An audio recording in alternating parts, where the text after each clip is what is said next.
요즘 특히 이제 그 임대차 3법 중에서 계약갱신권이라는 것이 생겨나서 주택에 관한 어떤 그 재계약 상담이 많이 들어옵니다. 어떻게 해야 될까요?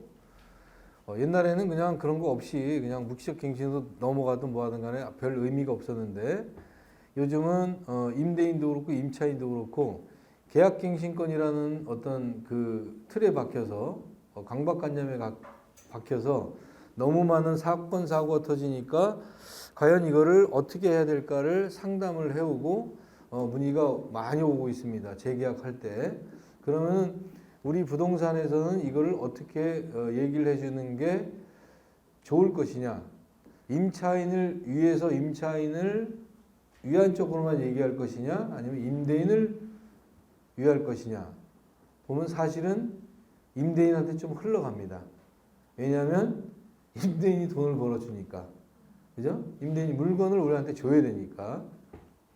그러니까 재계약을 할 때는 다시 그냥 그 작성해가지고 써주는 거니까 얘를 갖다가 돈을 받아야 되느냐 안 받아야 되느냐 갈등이 생깁니다. 우리도. 자, 원래는 재계약이란 말은 원래 내가 계약서 써줬잖아. 2년 전에. 그죠? 2년 전에 써줬기 때문에 재계약서를 이제 가지고 써야 됩니까? 안 써야 됩니까? 이렇게 이제 문의가 오시는 분들이니까 가능하면 쓰세요. 이렇게 나갑니다. 왜냐하면 계약갱신권을 명시해 줘야 되니까. 없다라면 상관이 없지만. 그런데 그 썼을 경우에 중개수를 어떻게 받아야 되느냐. 그거는 이제 각자의 어떤 그 중개사에 따라서 틀리겠지만 제가 2년 전에 써줬기 때문에 그냥 그 계약서 내용에다가 그냥 그 부기로 해가지고 계약갱신권을 사용한 계약이며 뭐 보증금 얼마를 갖다 올려줘서 몇 년 몇월부터 몇 년 몇월까지 한다라고 그냥 했을 경우에는 옛날 계약서에다 그냥 써줬잖아요. 무료로 할 수도 있고 그냥 서비스 차원으로.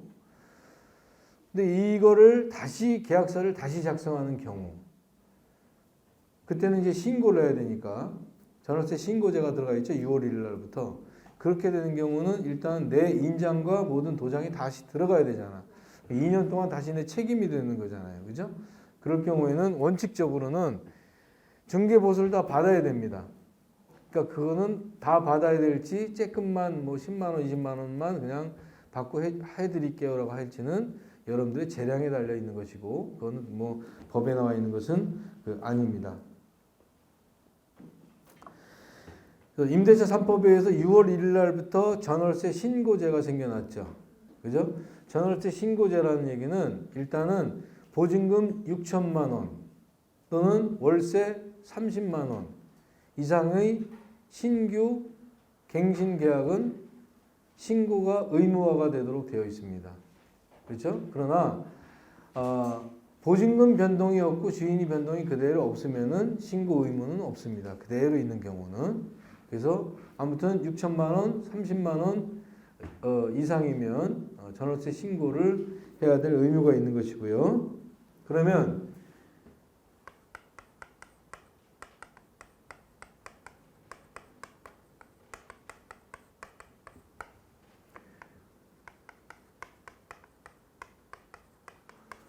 얘는 어떻게 해야 되느냐. 이런 문제가 걸리게 됩니다. 확정일자를 다시 받아야 되느냐 안 받아야 되느냐. 확정일자를 다시 받는다는 얘기는 새로운 계약이 되는 것이고 그죠? 그럼 그 전에 있던 거 같은 경우에는 없어지는 거란 말이에요. 그러면 문제가 생길 수 있는 요인이 있기 때문에 몇 가지를 그 상황을 한번 해보겠습니다. 첫 번째, 만약에 주인이 그대로야. 보증금도 그냥 그대로. 이런 경우에 재계약을 쓴다. 자, 그러면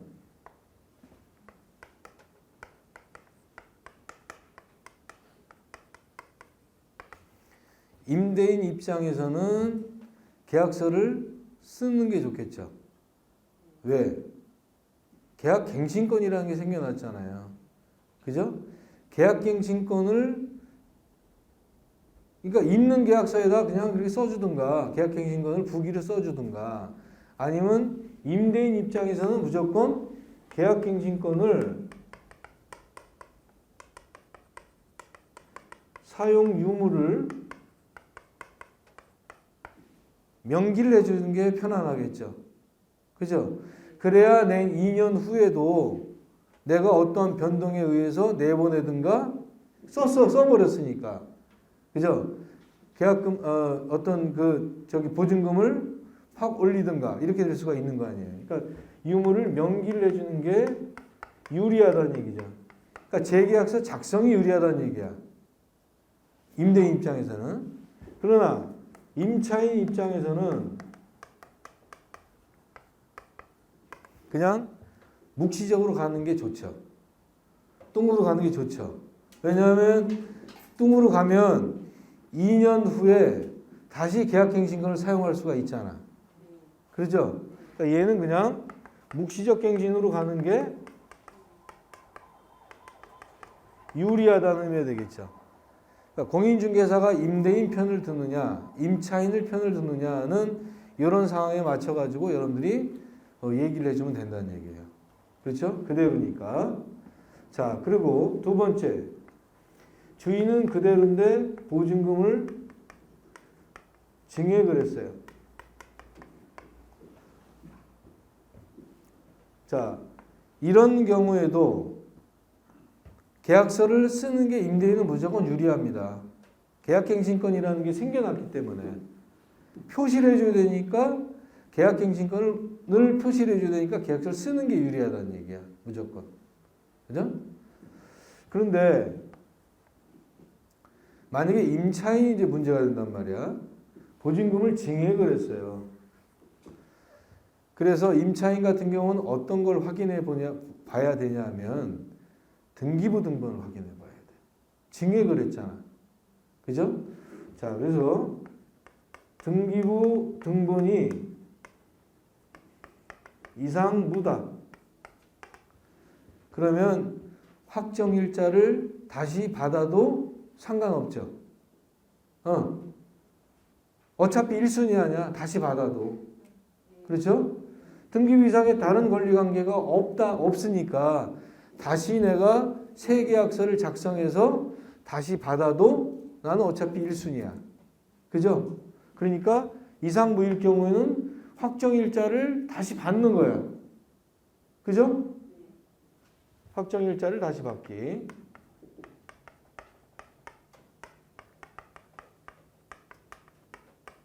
어차피 1순위가 되는 거니까. 그러나 등기부 등에 이상이 생겼어요. 그러면은 얘는 확정일자를 안 받아야 돼. 왜 안 받아야 되냐면은 확정일자를 다시 이 계약서를 쓰고 다시 받으면 나는 권리관계가 이미 지금 이상이 있다 그랬었죠. 등기부 등본에 이상이 있다 그랬었죠. 그러면 이상이 있으니까 이 사람이 1순위가 되고 나는 2순위가 되는 거 아니야. 확정일자 새로 받으면. 그래 안 그래? 그러니까 확정일자 안 받는 거야. 이전에 있는 확정일자는 이미 내가 되어 있죠. 그러니까 그것만이라도 보증금 5% 올려봐야 얼마나 올려? 그래봐야 500만 원, 1000만 원밖에 뭐 많아봐야 뭐 몇천만 원 이하겠죠.